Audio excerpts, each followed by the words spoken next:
سورۃ اللہب مکی ہے اور اس میں 5 آیات ہیں۔ بسم اللہ الرحمن الرحیم۔ تبت یدا ابی لہب وتب ما اغنی عنہ مالہ وما کسب سیصلی نارا ذات لہب وامرأتہ حمالۃ الحطب فی جیدہا حبل من مسد۔ پہلی آیت تبت یدا ابی لہب کے لفظ اللہب سے اس سورت کا نام ماخوذ ہے۔ پچھلی صورتوں میں نبی کریم صلی اللہ علیہ وآلہ وسلم کو دین اسلام کے غلبے کی نوید سنائی گئی تھی۔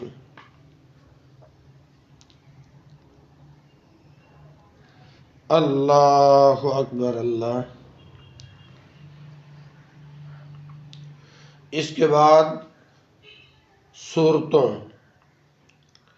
یعنی سورہ اخلاص اور معوذتین میں شیطان اور شیطانی طاقتوں اور عقیدوں کا مکمل استحصال کر دیا گیا۔ ان کے درمیان سورہ لہب کے لکھے جانے کا مطلب یہ ہے کہ اللہ نے اپنے دین کو مکمل غلبہ عطا کر دیا ہے اور اس کے تمام دشمنوں کا پوری طرح خاتمہ کر دیا ہے۔ اپنے یا بیگانے سب دشمن بے خانما ہو چکے ہیں اور دین و دنیا میں رسوائی ان کا مقدر بن چکی ہے۔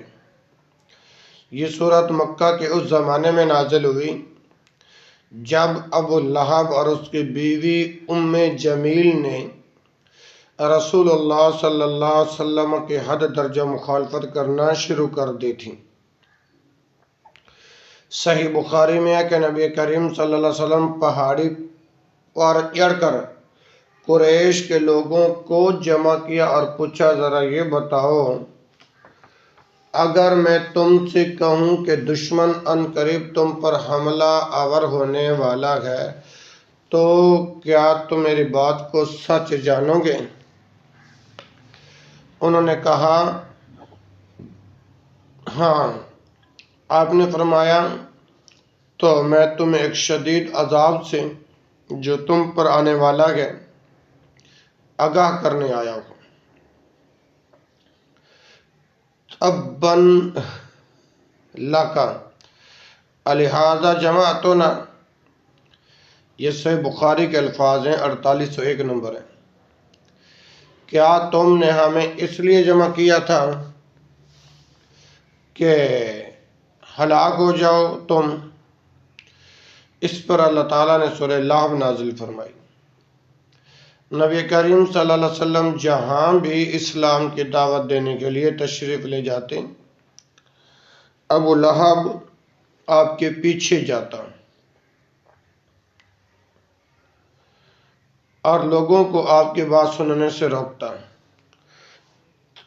طارق بن عبداللہ المحاربی کی روایت ہے کہ ذوالحجاز یا ذوالمجاز کے بازاروں میں نے دیکھا کہ رسول اللہ صلی اللہ علیہ وسلم لوگوں سے کہتے جاتے تھے، لوگوں لا الہ الا اللہ کہو فلاح پاؤ گے، اور پیچھے ایک شخص ہے جو آپ کو پتھر مار رکھا ہے یہاں تک کہ آپ کی ایڑیاں خون سے تر ہو گئیں، اور وہ کہتا تھا کہ یہ جھوٹا ہے، اس کی بات نہ مانو۔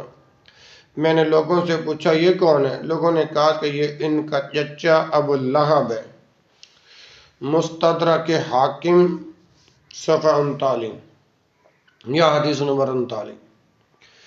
سورہ لہب میں خاص طور پر جو بات غور کرنے کی ہے وہ یہ کہ صرف اسی صورت میں اللہ اور اس کے رسول کے دشمن ابو لہب کا نام لے کر مذمت کی گئی ہے۔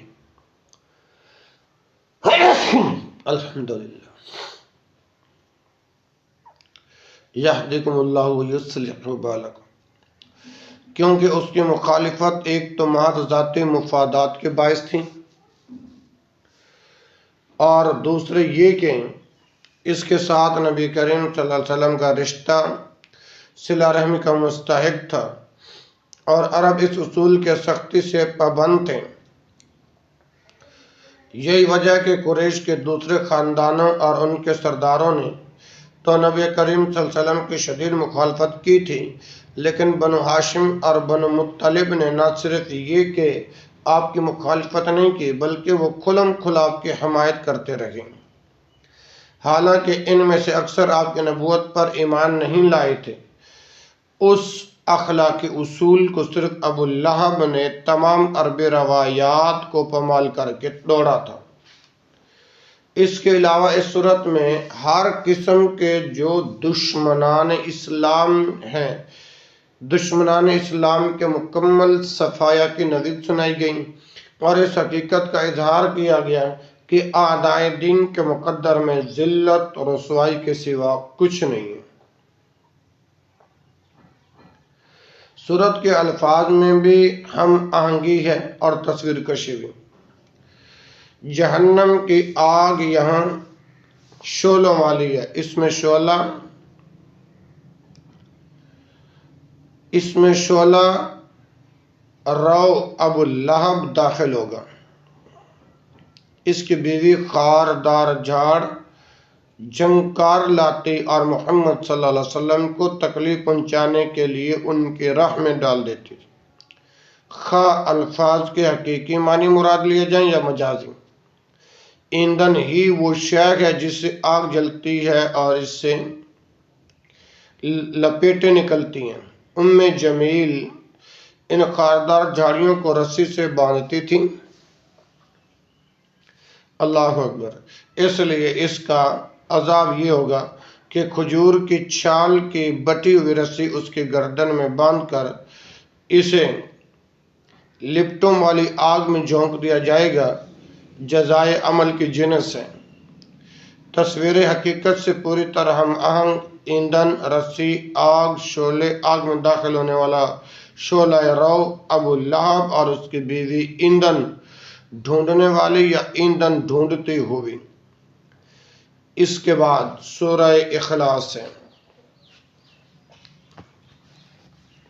اگر آپ کے پاس مسند احمد پڑھی ہو نا جی، 16,022 اور 16,023 روایت پڑھیں، انشاءاللہ ساری حقیقت کھل کر آپ کے سامنے آ جائے گی۔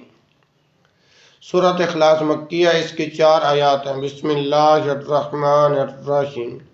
قل هو اللہ احد اللہ الصمد لم یلد ولم یولد ولم یکن لہ کفوا احد۔ اس سورت کا نام سورہ اخلاص ہے، جو محض نام ہی نہیں بلکہ اس کے مضمون کا عنوان بھی ہے۔ اس کے مضمون کا عنوان بھی ہے۔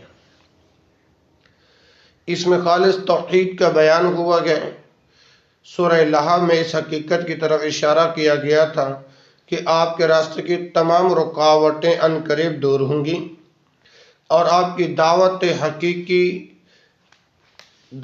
حقیقی توحید کی دعوت ہونے کی وجہ سے 4 دانگ عالم میں پھیلے گی۔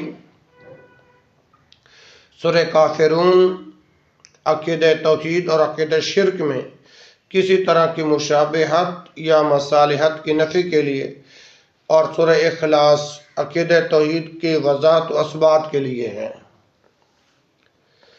ان میں سے ہر سورت اپنے اپنے انداز میں عقیدہ توحید سے بحث کرتی ہے۔ رسول اللہ صلی اللہ علیہ وسلم فجر کی سنتوں میں ان دونوں سورتوں کو پڑھ کر اپنے دن کا آغاز کرتے تھے۔ اس آغاز کی معنویت اور اس افتتاح کا مقصد واضح ہے۔ یہ سورت مکی ہے، بلکہ یہ مکہ کے ابتدائی دور میں نازل ہوئی ہے، جب اللہ تعالیٰ کی ذات و صفات کے بیان میں قرآن کے مفصل آیات ابھی نازل نہیں ہوئی تھیں، اور رسول اللہ صلی اللہ علیہ وسلم کی دعوت سن کر لوگ یہ معلوم کرنا چاہتے تھے کہ آخر وہ رب کیسا ہے جس کی بندگی و عبادت کی طرف آپ لوگوں کو بلا رہے ہیں۔ طبرانی میں روایت موجود ہے کہ سیدنا ابن مسعود رضی اللہ عنہ کہتے ہیں کہ قریش کے لوگوں نے رسول اللہ صلی اللہ علیہ وسلم سے کہا کہ ہمیں اپنے رب کا نسب بتائیے، ہمیں اپنے رب کا نسب بتائیے۔ اس پر یہ سورت نازل ہوئی۔ اس کے علاوہ اور بہت سی روایات ہیں جن سے ثابت ہوتا ہے کہ مختلف مواقع پر مختلف لوگوں نے رسول اللہ صلی اللہ علیہ وسلم سے اس معبود کی ماہیت اور کیفیت دریافت کی تھی جس کی بندگی و عبادت کی طرف آپ لوگوں کو دعوت دے رہے تھے، اور ہر موقع پر آپ نے اللہ تعالیٰ کے حکم سے ان کو جواب میں یہی سورہ سنائی تھی۔ اس دور میں دنیا کی تمام قومیں کفر و شرک کے گندگی میں لتڑی ہوئی تھی۔ یہ دور ہو یا وہ دور، اہل مکہ جو سیدنا ابراہیم علیہ السلام کی اولاد میں سے تھے، ملت حنیفی کے وارث ہونے کے مدعی تھے، لیکن انہوں نے اس بیت اللہ میں سینکڑوں بت سجائے ہوئے تھے جس کی تعمیر ہی کلمہ توحید کی سربلندی کے لیے کی گئی تھی۔ رہے یہود و نصارہ تو وہ بھی ابنیت اور الوہیت کے گورکھ دھندے میں پھنس کر نہایت ہی غلیظ قسم کے شرک سے آلودہ ہو چکے تھے۔ اللہ اکبر کبیرہ۔ اب ایک ہی آواز حق تھی جو سب انبیاء کے مشن کے وارث تھی، تجدید و احیاء کلمت اللہ، جس کا ماٹو تھا۔ لہذا اللہ سبحانہ و تعالی نے سورہ اخلاص نازل فرما کر جہاں شرک کے تمام اوہام کا ابطال کر دیا، وہاں عقیدہ توحید کا ایسا شفاف تصور پیش کیا جس کی کوئی مثال ماضی کی تاریخ میں موجود نہیں تھی۔ ایک ایسی صدائے حق تھی، نوائے دل نواز تھی، جس نے قریش مکہ کے دل و دماغ میں ہلچل مچا رکھی تھی۔ یہ بھی جاننا چاہیے تھا کہ ایسی کون سی انوکھی چیز ہے جس نے ہمارے نوجوانوں اور سلیم الفطرت گھرانوں کو ہم سے جدا کر کے رکھ دیا ہے۔ اللہ اکبر اللہ۔ قرآن کریم کا یہ اعجاز ہے کہ اس نے چند الفاظ میں دے کر اللہ کی ہستی کا ایسا واضح تصور پیش کر دیا جو تمام مشرکانہ تصورات کا قلعہ کما کر دیتا ہے، اور اس کی ذات کے ساتھ مخلوقات کی صفات میں سے کسی صفت کی آلودگی کے لیے کوئی گنجائش باقی نہیں رہنے دیتا۔ اگر سورہ اخلاص کی فضیلت و اہمیت کی بات کی جائے تو رسول اللہ صلی اللہ علیہ وسلم کی نگاہ میں اس سورت کی بڑی عظمت تھی، اور آپ مختلف طریقوں سے مسلمانوں کو اس کی اہمیت محسوس کراتے تھے تاکہ وہ کثرت سے اس کو پڑھیں اور عوام الناس میں اسے پھیلائیں، کیونکہ یہ اسلام کے اولین بنیادی عقیدہ توحید کو چار ایسے مختصر فکروں میں بیان کر دیتی ہے جو فوراً انسان کے ذہن نشین ہو جاتے ہیں اور آسانی سے زبانوں پر چڑھ جاتے ہیں۔ احادیث میں کثرت سے یہ روایات بیان ہوئی ہیں کہ رسول اللہ صلی اللہ علیہ وسلم نے مختلف مواقع پر مختلف طریقوں سے لوگوں کو بتایا کہ یہ سورت 1/3 قرآن کے برابر ہے۔ والذی نفسی بیدہ انہا لتعدل ثلث القرآن۔ صحیح البخاری میں روایت موجود ہے، 7374 نمبر ہے، صحیح مسلم میں 812 ہے، واللفظ للبخاری۔ مفسرین نے آپ صلی اللہ علیہ وسلم کے اس ارشاد کی بہت سی توجیحات بیان کی ہیں۔ بظاہر اس کا مفہوم یہ نظر آتا ہے کہ قرآن مجید جس دین کو پیش کرتا ہے اس کی بنیاد 3 عقیدے ہیں، ایک توحید، دوسرا رسالت اور تیسرا آخرت۔ یہ سورت چونکہ خالص توحید کو بیان کرتی ہے اس لیے اسے 1/3 قرآن کے برابر قرار دیا ہے۔ کئی واقعات کتب احادیث میں وارد ہوئے ہیں کہ سیدنا انس رضی اللہ عنہ سے روایت ہے کہ ایک انصاری صحابی قباء مسجد کے امام تھے اور وہ ہر رکعت میں قل هو اللہ احد پڑھتے اور پھر کوئی اور سورت تلاوت کرتے۔ نبی کریم صلی اللہ علیہ وسلم نے اس کا سبب پوچھا تو انہوں نے کہا کہ مجھے اس سورت سے بہت محبت ہے رسول اللہ صلی اللہ علیہ وسلم نے فرمایا حبک ایاہا، اس کی محبت تجھے جنت میں لے جائے گی۔ صحیح البخاری معلقاً 774 نمبر ہے اور صحیح ترغیب کے اندر 1484 نمبر ہے۔ اللہ اکبر اللہ۔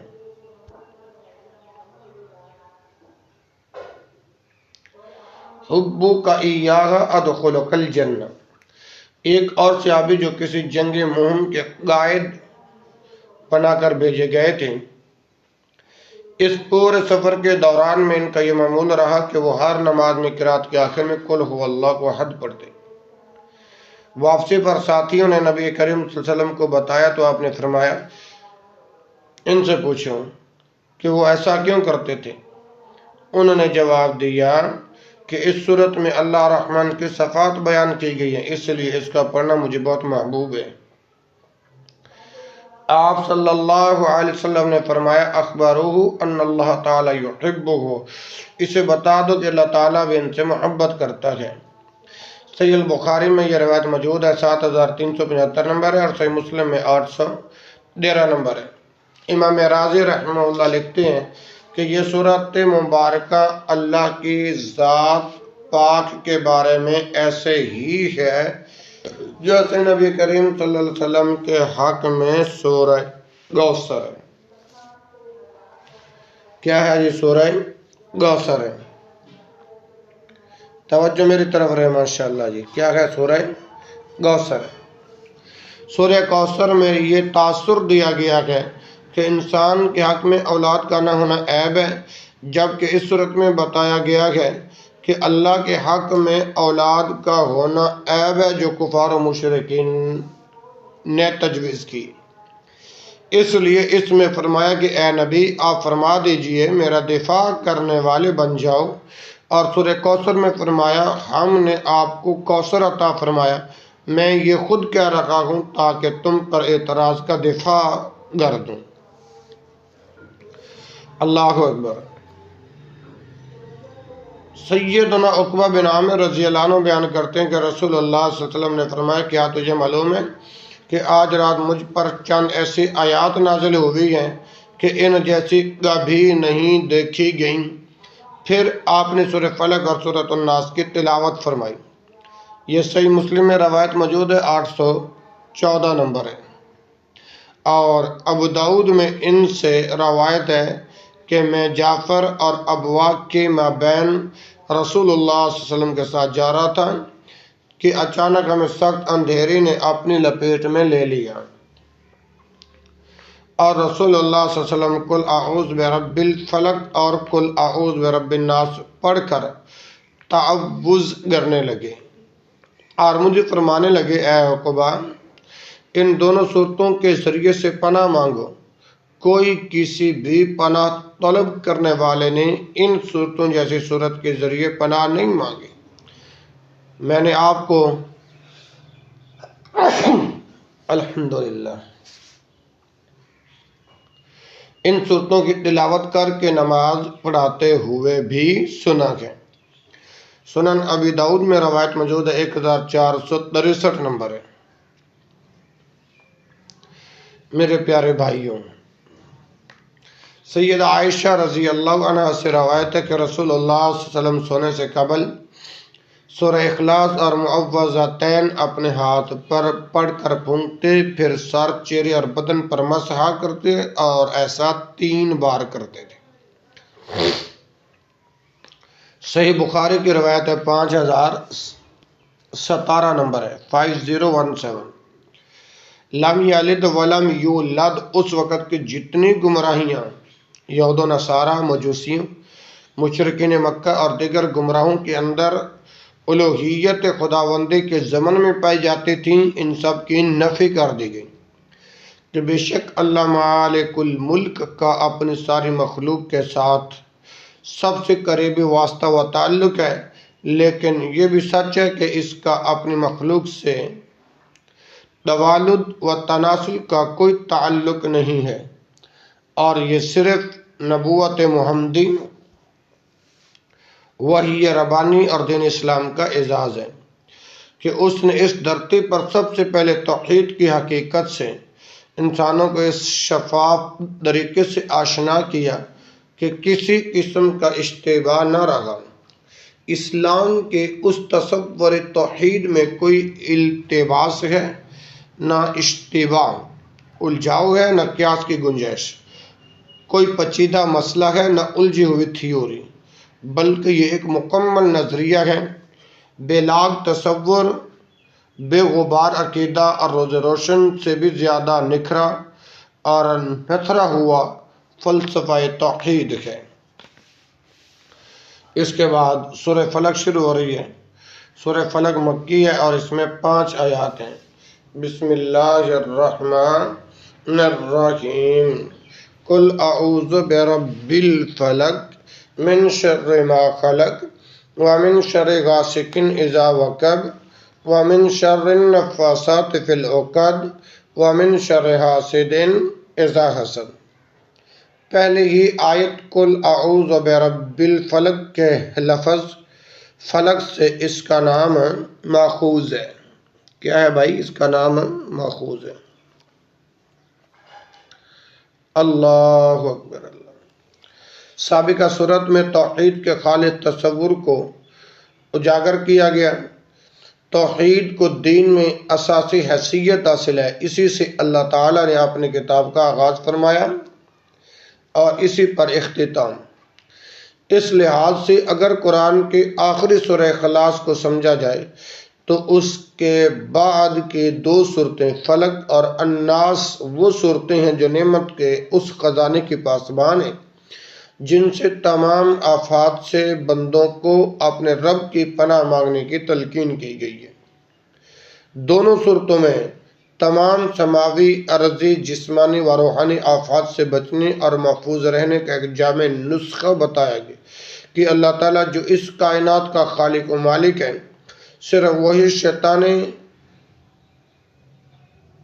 وسواس اور سماوی آفات سے بچا سکتے ہیں۔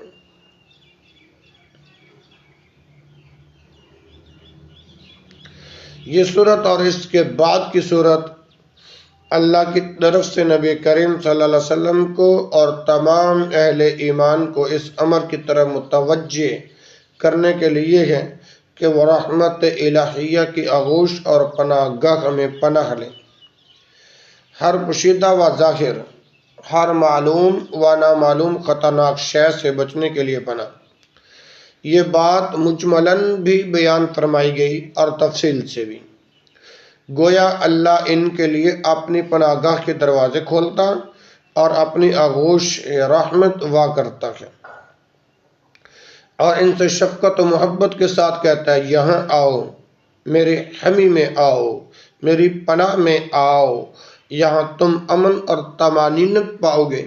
میں جانتا ہوں کہ تم کمزور ہو، تمہارے بہت سے دشمن ہیں، تمہارے ارد گرد خطرات منڈلا رہے ہیں، اور یہاں امن ہے، طمانینت ہے، سلامتی ہے۔ اسی لیے ان میں ہر صورت کا آغاز اس طرح متوجہ کرتا ہے، قل اعوذ برب الفلق اور قل اعوذ برب الناس، کہیے میں پناہ میں آتا ہوں صبح کے رب کی، اور کہیے میں پناہ میں آتا ہوں انسانوں کے رب کی۔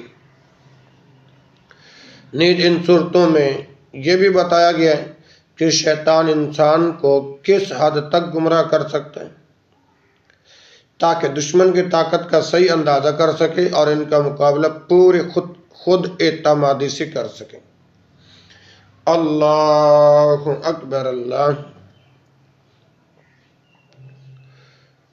سورہ فلق میں استدلال کا پہلو غالب ہے اور سورہ ناس میں طلب رحم کا، نیز اس میں اللہ تعالیٰ کی پناہ اور اس کی ان صفات کے توسل سے چاہی گئی ہے جن کا تعلق براہ راست انسان سے ہے۔ اللہ اکبر اللہ۔ اس صورت میں 4 چیزوں سے پناہ مانگنے کی دعا سکھائی گئی ہے۔ ہر چیز کے شر سے جو اللہ نے پیدا کی، تاریکی اور اندھیرا جو ہر قسم کے مضرت رساں امور کا سبب بنتا ہے، جادوگروں اور منتر پھونکنے والیوں کے شر سے اور حاسد کے حسد سے۔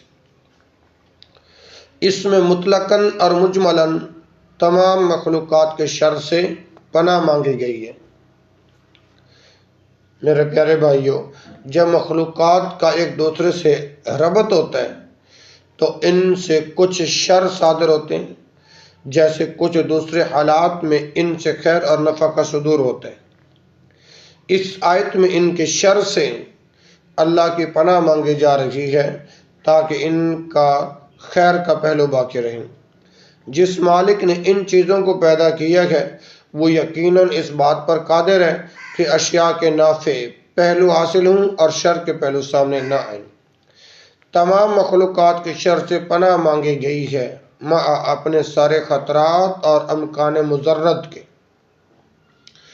شب کی تاریکیوں کے خطرات و مضرات سے پناہ خاص طور پر اس لیے مانگی گئی کہ بجائے خود رات خوفناک ہوتی ہے، پھر اس میں مخفی و نامعلوم خطرات کا اندیشہ رہتا ہے۔ رات میں بہت سے وساوس، خطرات، برے خیالات اور افکار و علام خصوصیت سے گھر کر آتے ہیں اور انسانی احساسات و وجدان کا گلا گھونٹ دیتے ہیں۔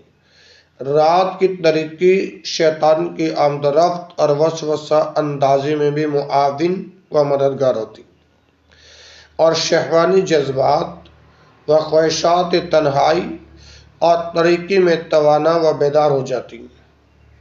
اللہ اکبر اللہ۔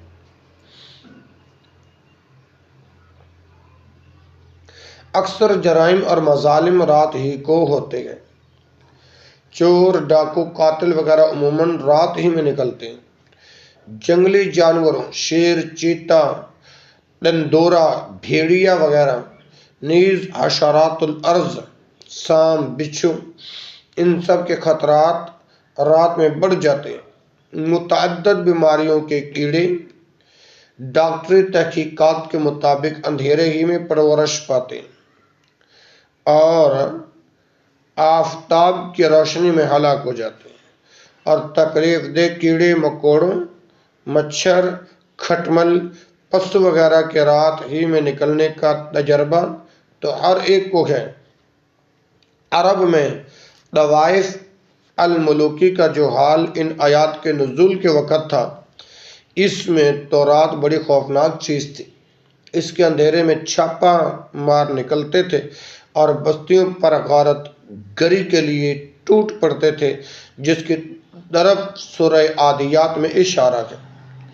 غرض سفر و حضر کی ہر صورت میں رات کے خطرے اور امکانات مضرت و تکلیف بہت بڑے ہوئے تھے، اور بہت سی قوموں نے ان پر رات کے جن وہمی خطروں، بھوت پریت، چڑیل وغیرہ کا اضافہ کر رکھا ہے، ان کا تو ذکر ہی نہیں۔ رات کی ممکن شر انگیزیوں سے پناہ جوئی بشری زندگی کا ایک بڑا اہم جزو ہے۔ اس لیے نبی کریم صلی اللہ علیہ وسلم کی اکثر شام کے دعاؤں میں رات کی تاریکیوں کے شر سے بھی پناہ مانگنا مذکور ہے۔ اس صورت میں ان تمام شرور و آفات سے اللہ کی پناہ مانگنے کا حکم دیا گیا ہے جو رات کے وقت نازل ہوتی ہے۔ یہاں اندھیری رات کے شر سے طلوع فجر کے رب کی پناہ مانگنے میں جو لطیف مناسبت ہے وہ کسی صاحب نظر سے پوشیدہ نہیں رہ سکتی۔ نفاسات سے مراد جادوگر ہیں، مذکر اور مؤنث، جو حواس، احساسات اور اعصاب کو دھوکہ دے کر دلوں یا احساسات کو متاثر کر اذیت رسائی کا کام کرتے ہیں۔ وہ کسی دھاگے یا کسی رومال میں گرہیں لگاتے اور اس میں بڑھ چڑھ کر پھونک مارتے ہیں۔ پس آیت کا مطلب یہ ہے کہ میں طلوع فجر کے رب کی پناہ مانگتا ہوں جادوگروں اور جادوگرنیوں کے شر سے۔ وَمِن شَرِّ حَاسِدٍ إِذَا حَسَدَ۔ حسد اس قلبی کیفیت کا نام ہے جو اللہ کے کسی بندے پر اللہ کے فضل و کرم کے مقابلے میں حاسد کے دل میں پیدا ہوتی، اور وہ تمنا کرتا ہے کہ یہ نعمت اس سے سلب ہو کر حاسد کو مل جائے یا کم از کم اس سے ضرور چھن جائے۔ دنیاوی مخالفتوں اور عداوتوں کی تہ میں عموماً حسد ہی کام کرتا ہوتا ہے۔ حسد کی کار فرمائیوں سے پناہ چاہنا دنیاوی تکالیف میں سے ایک بہت بڑے سبب سے پناہ چاہ لینا ہے، کیونکہ حاسد جب حسد کرتا ہے اور اپنی قلبی کیفیت کے ساتھ محسود کی طرف متوجہ ہوتا ہے تو محسود پر اس کے اثرات پڑتے ہیں۔ ان اثرات کا ہم اس بنا پر انکار نہیں کر سکتے کہ ہمارے پاس جو علم ہے یا تجربہ کے آلات ہیں، اس سے ہم اس اثر کے راز اور اس کی کیفیت کو نہیں جان سکتے۔ یہ بات کہ حاسد کی محسود کی طرف سے توجہ محسود کو اثر ہوتا ہے، سیدنا یوسف علیہ السلام کے واقعہ سے ظاہر ہوتی ہے۔ یہ الگ بات ہے کہ حق تعالیٰ اس شر کو خیر میں بدل ڈالے جیسا کہ انجام کار ہوا۔ میرے پیارے بھائیوں، یہاں حاسد کے شر سے اللہ تعالیٰ کی پناہ اس حالت میں مانگی گئی ہے جب وہ حسد کرے، یعنی اپنے دل کی آگ بجھانے کے لیے قول و عمل سے کوئی اقدام کرے۔ پھر جب ایسا شر کسی حاسد سے ظاہر ہو تو اس سے بچنے کے لیے اولین تدبیر یہ ہے کہ اللہ سے پناہ مانگی جائے، وہی اس کے اثرات بد سے پناہ دینے پر قادر ہے۔ صحیح بخاری میں سید عائشہ رضی اللہ عنہ سے مروی ہے کہ نبی کریم صلی اللہ علیہ وسلم جب رات کو بستر پر لیٹتے تو دونوں ہتھیلیوں کو ملا دیتے، پھر ان میں یہ تینوں قل پڑھ کر پھونکتے اور ان ہتھیلیوں کو اپنے جسم پر جہاں تک ہو سکتا پھیر لیتے، سر، چہرے اور بدن کے اگلے حصے سے شروع فرماتے اور ایسا 3 بار کرتے تھے۔ میرے پیارے بھائیوں، یہ صحیح بخاری کی روایت ہے، 5017 نمبر ہے۔ اس کے بعد سورۃ الناس شروع ہو رہی ہے۔ سورۃ الناس مکی اور اس میں 6 آیات ہیں۔ بسم اللہ الرحمن الرحیم، قل اعوذ برب الناس مالک الناس الہ الناس من شر الوسواس الخناس الذی یوسوس فی صدور الناس من الجنۃ والناس۔ اگرچہ اس سورت کا امتیازی نام سورہ ناس ہے، جو اس کی 6 آیات میں 5 مرتبہ استعمال ہوا ہے، لیکن پچھلی سورت اور یہ سورت ایک دوسرے سے اس قدر جڑی ہوئی ہے کہ ان دونوں کا مشترکہ نام معوذتین ہے، جس کا معنی ہے جن صورتوں سے پناہ مانگی جاتی ہے۔ معوذتین نازل بھی ایک ساتھ ہی ہوئی تھیں، مضمون بھی دونوں کا ایک ہی ہے اور مقاصد و فوائد اور مطالب بھی یکساں ہیں، البتہ بعض چیزوں کی تھوڑی سی تفصیل الگ الگ ہے۔ مثلا سابقہ سورہ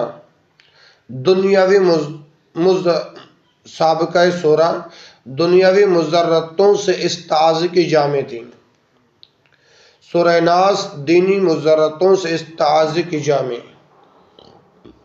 اسی پر قرآن مجید کا اختتام مناسب تھا۔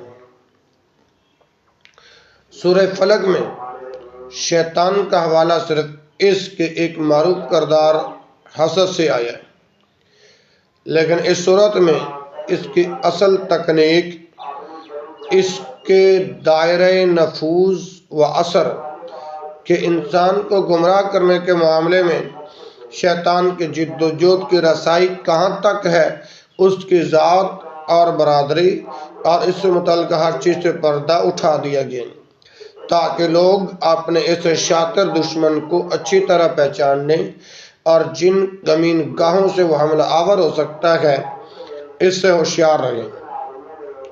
سورہ فلق میں اللہ کی ان صفات کا تعارف کرایا گیا ہے جن کے واسطے سے بندے کو وہ پناہ ملتی ہے جو اس کو شیطان کے فتنوں سے بالکل محفوظ کر دیتی ہے۔ نیز اس صورت میں اللہ تعالیٰ کی پناہ اس کی ان صفات کے توسل سے چاہی گئی ہے جن کا تعلق براہ راست انسان سے ہے۔ سورہ فلق میں کئی آفتوں سے پناہ مانگی گئی ہے، جبکہ سورہ ناس میں ساری توجہ شیطان پر مرکوز کر دی گئی ہے، جو در حقیقت تمام آفات کی جڑ اور توحید کا ازلی دشمن ہے۔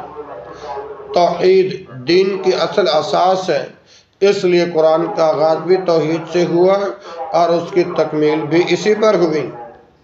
گویا اصلاً قرآن کی آخری سورہ اخلاص ہے اور اس کے بعد کی 2 سورتیں اس خزانے توحید کی پاسبان اور محافظ ہیں، جن میں ان تمام آفتوں سے بندوں کو اپنے رب کی پناہ کی دعا کی تلقین فرمائی گئی ہے، جو توحید کے باب میں ان کے لیے نقصان دہ ثابت ہو سکتی ہے۔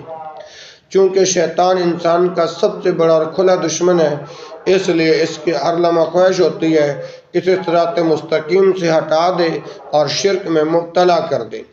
لہذا اس امر کی ضرورت محسوس کی گئی کہ عقیدہ توحید کی جامع تعلیم کے ساتھ ساتھ شیطان کے فتنوں سے محفوظ رہنے کا طریقہ بھی بتا دیا جائے۔ میرے بھائیو، توجہ میری طرف رہی۔ یہ دونوں صورتیں مکہ مکرمہ میں اس وقت نازل ہوئیں جب وہاں رسول اللہ صلی اللہ علیہ وسلم کی مخالفت زور پکڑ چکی تھی۔ بعد میں جب مدینہ طیبہ میں منافقین، یہود اور مشرکین کی مخالفت کے طوفان اٹھے تو آپ کو پھر انہی دونوں صورتوں کے پڑھنے کی تلقین کی گئی۔ شان نزول کی روایتوں میں ہے کہ بعض یہودی عورتوں نے رسول اللہ صلی اللہ علیہ وسلم پر کچھ منتر پڑھ کر جادو کر دیا تھا۔ آپ کی حالت نے شدت اختیار کی تو اللہ تعالیٰ کے حکم سے جبریل علیہ السلام نے آ کر یہی صورتیں پڑھنے کی آپ کو ہدایت کی، جن کی برکت سے اللہ تعالیٰ نے آپ کو شفا عطا فرما دی۔ نبی کریم صلی اللہ علیہ وسلم کا جادو سے متاثر ہونا یہ ایک اہم مسلک ہے۔ اس زمن میں ایک بہت ہی اہم مسئلے کی وضاحت کرنا ضروری سمجھتا ہوں کہ جس طرح روایات میں آتا ہے کہ نبی کریم صلی اللہ علیہ وسلم پر جادو کیا گیا اور ان صورتوں کے ذریعے سے اللہ سبحانہ و تعالیٰ نے اسے باطل کر دیا۔ واقعہ کیونکہ کچھ لوگ ایسے ہیں جو اس چیز کو مانتے ہی نہیں، خاص طور پر منکرین حدیث جو ہیں کہ سن 7 ہجری میں قبیلہ بنی رزیق کے مشہور یہودی جادوگر لبید بن عاصم اور اس کے بہنوں نے رسول اللہ صلی اللہ علیہ وسلم پر جادو کیا۔ آپ کی کنگھی اور بالوں پر جادو کر کے بنی زریق کے کنویں میں پتھر کے نیچے دبا دیا۔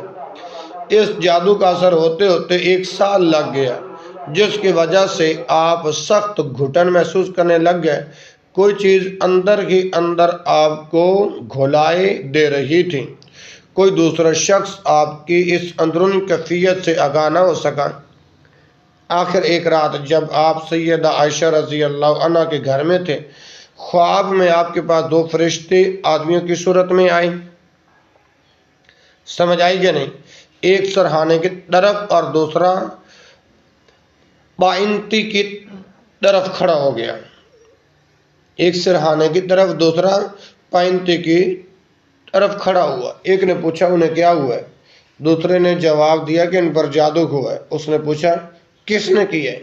جواب دیا لبید بن عاصم نے کنگھی اور بالوں پر جادو کیا اور بنی زریق کے کنویں میں پتھر کے نیچے ہے، اسے نکالا جائے۔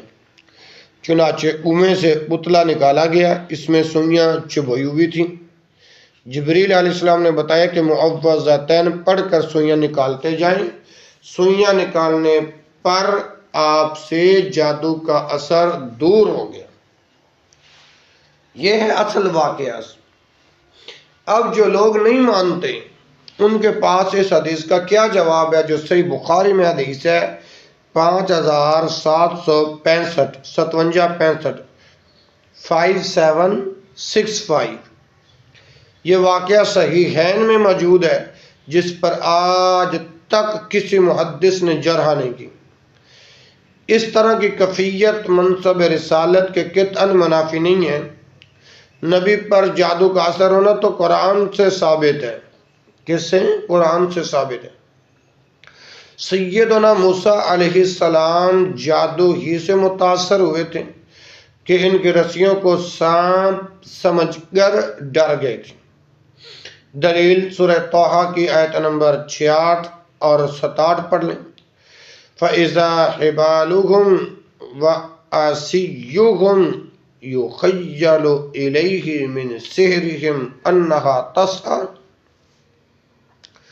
فَإِذَا حِبَالُهُمْ وَعَصِيُّهُمْ يُخَيَّلُ إِلَيْهِ مِنْ سِحْرِهِمْ أَنَّهَا تَسْعَىٰ۔ رسول اللہ صلی اللہ علیہ وسلم کا سحر سے متاثر ہونا بالکل ایسی ہی بات ہے جیسے کسی جسمانی علت کا شکار ہو جانا۔ اس میں نبوت کے منافی کوئی چیز نہیں ہے۔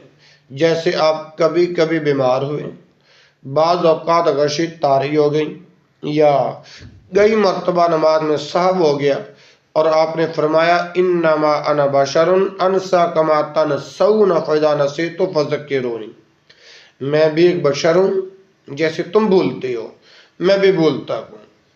فاذا نسیت فذکرونی، میں بھول جاؤں تو یاد دلا دیا کرو۔ یہ صحیح مسلم کی حدیث ہے، 572 نمبر ہے۔ اللہ اکبر اللہ۔ اس صورت میں اللہ تعالیٰ کو اس کی 3 صفات سے یاد کر کے اس کی پناہ مانگنے کی تلقین کی گئی ہے۔ اس کا رب الناس میں تمام انسانوں کا پروردگار، رب الناس یعنی تمام انسانوں کا پروردگار، مربی، مالک و آقا ہونا، اس سے صفت ربوبیت میں ہر قسم کے شرک کی نفی آ گئی۔ اور دوسرا اس کا قل اعوذ برب الناس مالک الناس، مالک الناس ہونا، اس سے صفت حاکمیت میں ہر قسم کے شرک کی نفی ہو گئی۔ اور تیسرا اس کا کہ الہ الناس ہونا، اس سے الوہیت کے باب میں ہر قسم کی شراکت کی نفی ہو گئی۔ ان 3 صفات سے استعاذے کا مطلب ہے کہ اللہ کی ان صفات کا استحضار جن کے ذریعے سے تمام شرور کو عموماً اور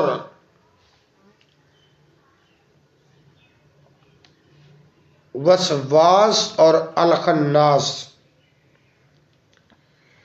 وسواس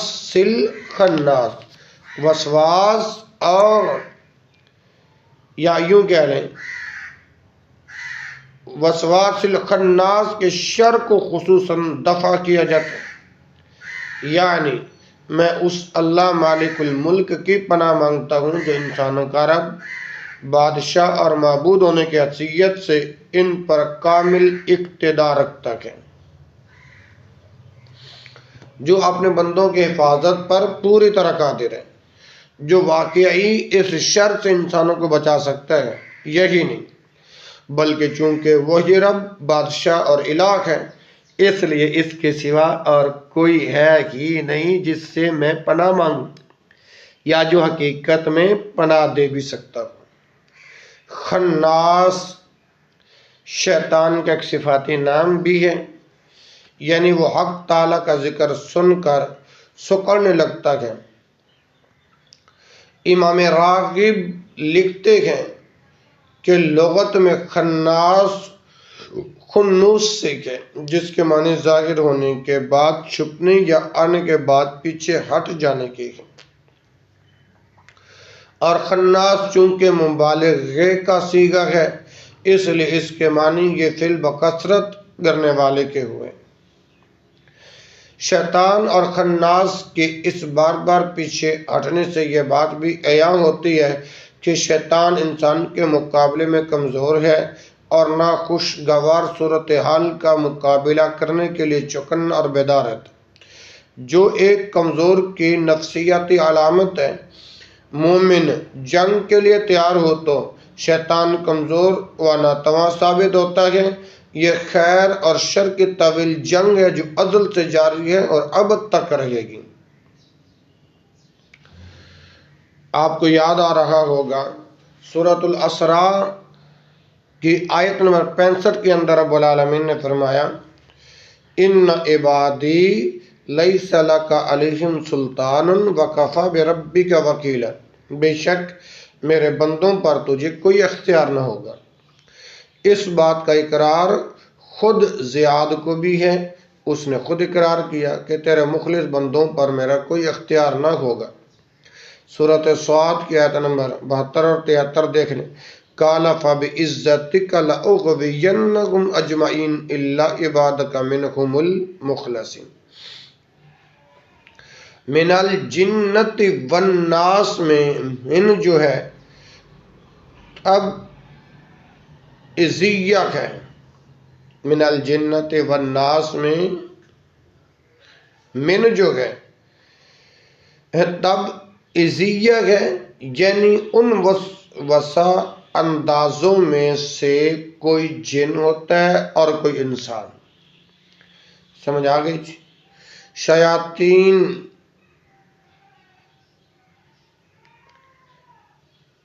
الجن والانس، شیاطین الجن والانس جو حق سے روگردانی کرنے کے لیے لوگوں کے دل میں شبہات اور وسوسے پیدا کرتے۔ آیات میں شیاطین الجن والانس ہر دو سے پناہ مانگی گئی ہے۔ ان میں برے ساتھی، ارباب اقتدار کے غلط مشیر اور برے حاشیہ نشین، غیر اخلاقی اور شہ والی چیزوں کے فروخت کرنے والے، چغل خور اور دروغ گو جو رات کو دن اور سیاہ کو سفید بنانے میں بڑی مہارت رکھتے ہیں، سبھی شامل ہیں۔ ان سب خباثتوں اور شرارتوں سے صرف توفیق خداوندی ہی سے بچا جا سکتا ہے۔ لا حول ولا قوت الا باللہ۔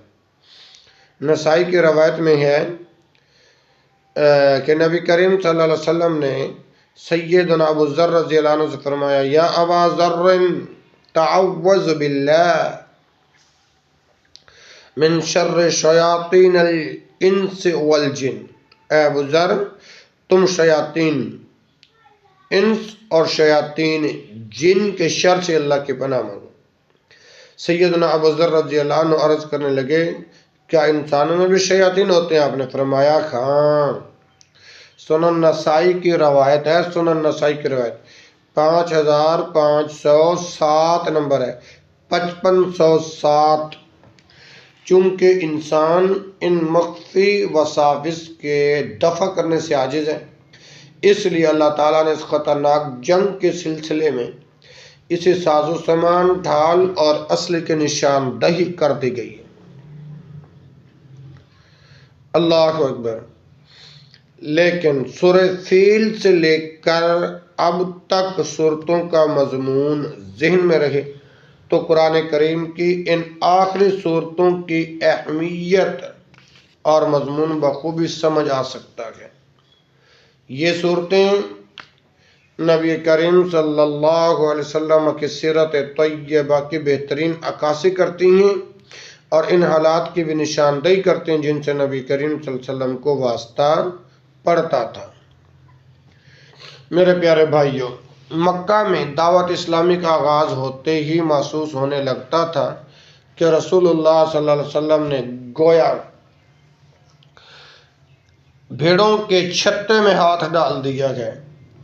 جوں جوں آپ کی دعوت پھیلتی گئی، کفار قریش کی مخالفت بھی شدید ہوتی چلی گئی، جب تک انہیں یہ امید تھی کہ شاید وہ کسی طرح سودے بازی کر کے یا بہلا پھسلا کر آپ کو اس کام سے باز رکھ سکیں گے۔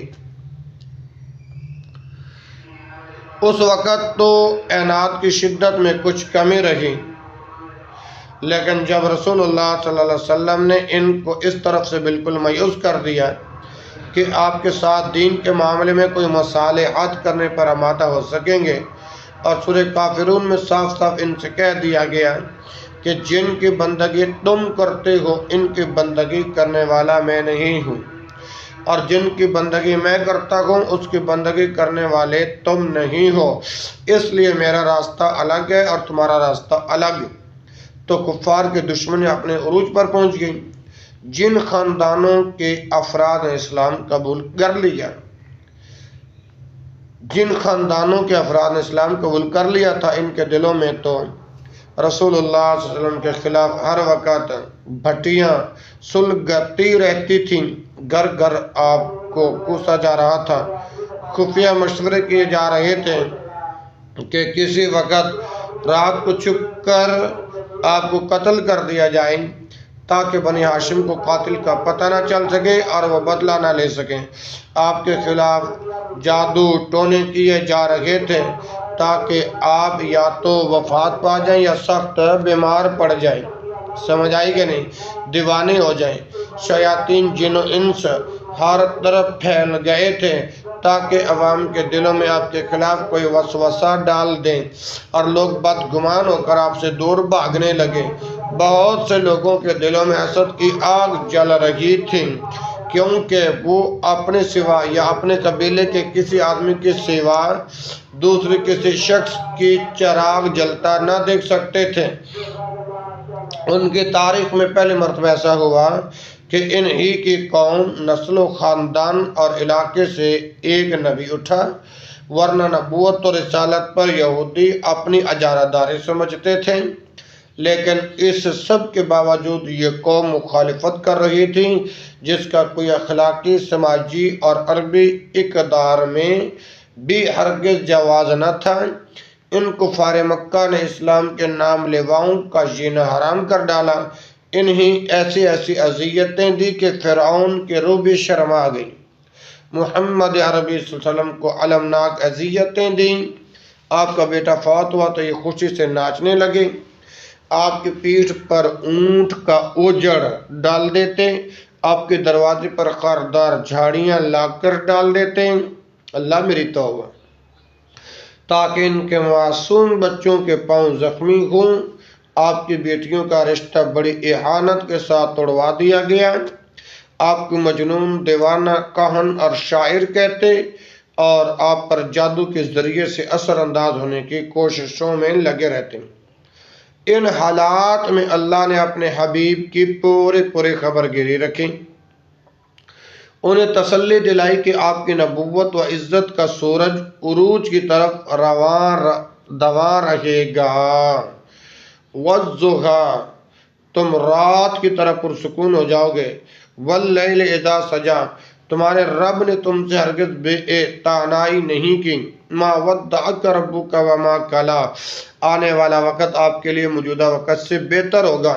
وَلَلْآخِرَةُ خَيْرٌ لَكَ مِنَ الْأُولَىٰ، آپ کا رب آپ کو اتنا کچھ دے گا کہ من بھر جائے۔ وَلَسَوْفَ يُعْطِيكَ رَبُّكَ فَتَرْضَىٰ، معاملہ فہمی کے لیے آپ کا سینہ کھول دے گا۔ الم نشرح لک صدرک، نبوت کا کمر توڑ بوجھ قابل برداشت کر دے گا۔ ووضعنا عنک وزرک الذی انقض ظہرک، آپ کے نام کو کائنات میں سب سے اونچا کرے گا۔ ورفعنا لک ذکرک، آپ کی تنگیاں آسانیوں میں بدل جائیں گی۔ ان مع العسر یسرا، ہم نے آپ کو دین و دنیا کے خیر کثیر عطا کر دی۔ ان اعطیناک الکوثر، آپ کا دشمن بے نام و نامراد رہے گا۔ ان شانئک هو الابتر، آپ کی دعوت اور پیغام چار دانگ عالم میں پھیل جائے گا اور لوگ فوج در فوج اس میں داخل ہوں گے۔ اذا جاء نصر اللہ والفتح ورأیت الناس يدخلون فی دین اللہ افواجا فسبح بحمد ربک واستغفرہ انہ کان توابا، آپ کے لیے ہاتھ ٹوٹنے کی بد دعا کرنے والا بدبخت خود دونوں ہاتھوں سے محروم ہو جائے گا۔ تبت یدا ابی لہب وتب، اس کا مال اور کمائی کسی کام نہ آئے گی۔ ما اغنا عنہ مالہ وما کسب، اسے ان قریب ہم جہنم کا شعلہ بنا دیں گے۔ سیصلی نارا ذات لہب، اس کی بیوی کی گردن میں پھانسی کا پھندا پڑ جائے گا۔ وامرأتہ حمالۃ الحطب فی جیدہا حبل من مسد، اس قدر شرارتی معاشرے، اذیت ناک اور ہولناک معاشرے میں زندہ رہنا کوئی آسان کام نہ تھا۔ ان سب خباثتوں اور شرارتوں کا مقابلہ صرف اللہ سبحانہ و تعالیٰ کے سایہ عاطفت میں ہی ممکن تھا۔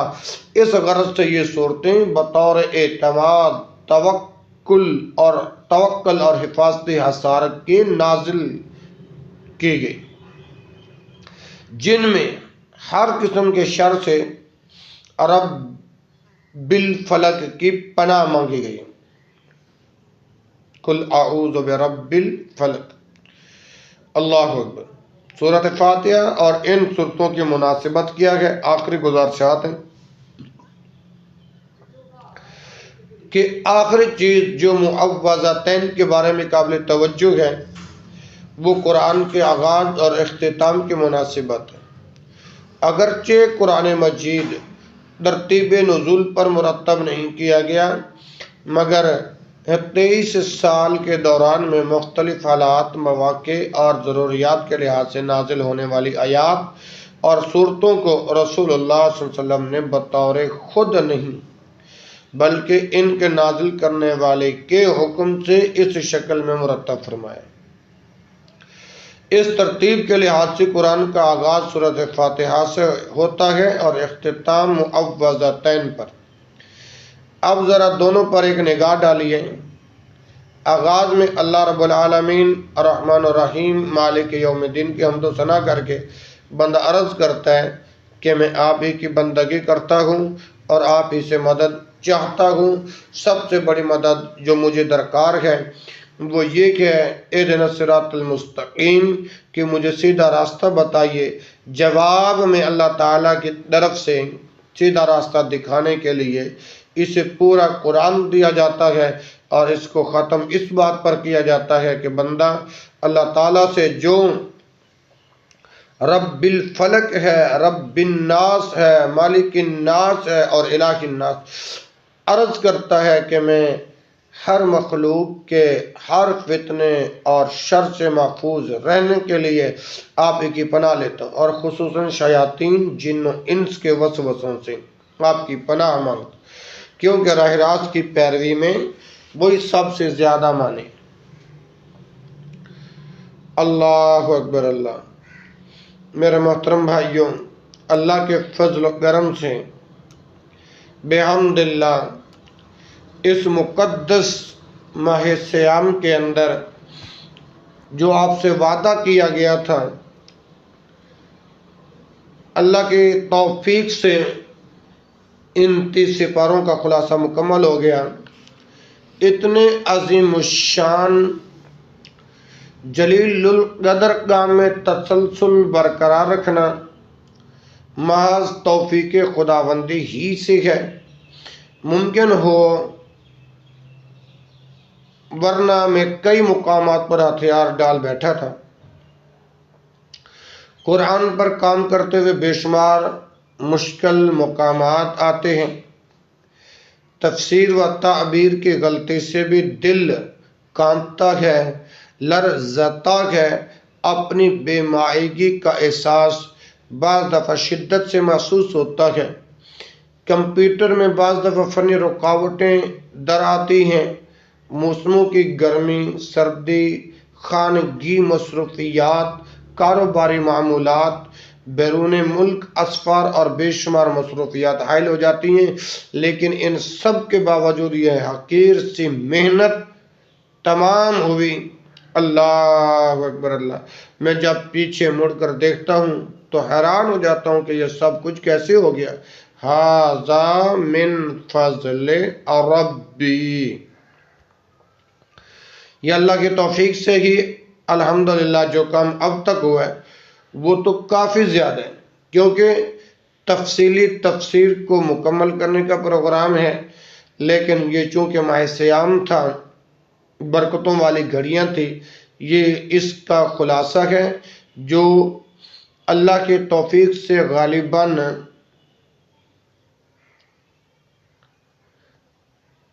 800 صفحات سے زیادہ تھا۔ اب اس پر نظر ثانی کر کے اسے مزید مختصر کیا گیا، لیکن اپنے ہدف میں ایک یہ کامل چیز ہے۔ اللہ اکبر کبیرہ۔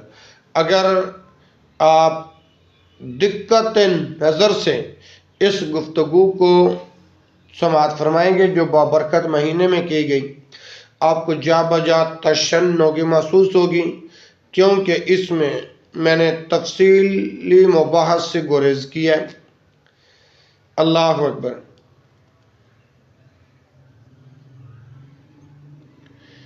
ایک گفتگو میں، ایک پارے میں اس سے زیادہ مواد شامل کرنا اختصار و جامعیت اور ہمارے ہدف کے مطابق نہ تھا۔ یہ چیزیں ایک تفصیلی تفسیر ہی میں مطلب ہے کہ سما سکتی ہیں۔ اس پر بھی شب و روز کام ہو رہا ہے، وہ بھی انشاءاللہ جلد مکمل ہو کر چھپ سکے گی انشاءاللہ۔ اس سے استفادہ، اس گفتگو سے استفادہ کرنے والے تمام علماء، فضلاء، طلباء اور دیگر تمام قارئین سے استدعا ہے کہ وہ بندہ گناہگار کے لیے خصوصی دعا فرمائیں کہ اللہ مالک الملک دنیا و آخرت کی منزلیں آسان فرما دے اور اس مسائی حسنہ کو قبول فرمائے۔ ایک طرف قرآن کریم کے اس ادنا سے خدمت پر احساس تشکر سے سر مسجود ہوں، دوسری طرف احساس ندامت سے گردن بھی جھکی جا رہی ہے کہ تفسیر قرآن کا کام بڑے بڑے جلیل القدر مفسرین کا تھا، اور آج مجھ جیسے گناہگار نے یہ جرأت کی ہے۔ پس یہی کہا جا سکتا ہے کہ اللہ کا یہ فضل خاص ہی ہے، ورنہ کہاں مجھ جیسا گناہگار اور کہاں قرآن جیسی عظیم کتاب کی تشریح، کہاں میں اور کہاں نکہت گل نسیم صبح تیری مہربانی۔ میرے بھائیو، آخری میرے کلمات یہ ہیں، اگر میں قرآن کو سمجھانے میں کامیاب ہوا ہوں تو اللہ کا انعام ہے، اور اگر کہیں کوتاہی ہوئی تو اس کا سبب میری کم علمی اور کم فہمی ہے۔ لغزشوں اور کوتاہیوں سے تو یہ میری گفتگو لبریز ہی ہوگی غلطیوں سے۔ اگر کوئی ایک آدھ مقام بھی اللہ تعالیٰ کے ہاں قبول ہو جائے تو اسی نامہ سیاہ کے سارے سیاہیوں اور ان کے داغ دھبے دھو ڈالنے کے لیے کافی ہیں، پھر نیت بھی انشاءاللہ صاف ہے۔ اے بدر ماندگی پناہ ہمہ کرم تسد عذر خواہ ہمہ، اے بدر ماندگی پناہ ہمہ گرم تسد عذر خواہ ہمہ، قطرہ زا آب رحمت تو بس است شستن نامہ سیاہ ہمہ، خسرو از تو پنامی جوید اے الہ من و الہ ہمہ، سبحانک اللہم و بحمدک اشہد ان لا الہ الا انت استغفرک و اتوب الیک، و آخر دعوایا ان الحمد للہ رب العالمین۔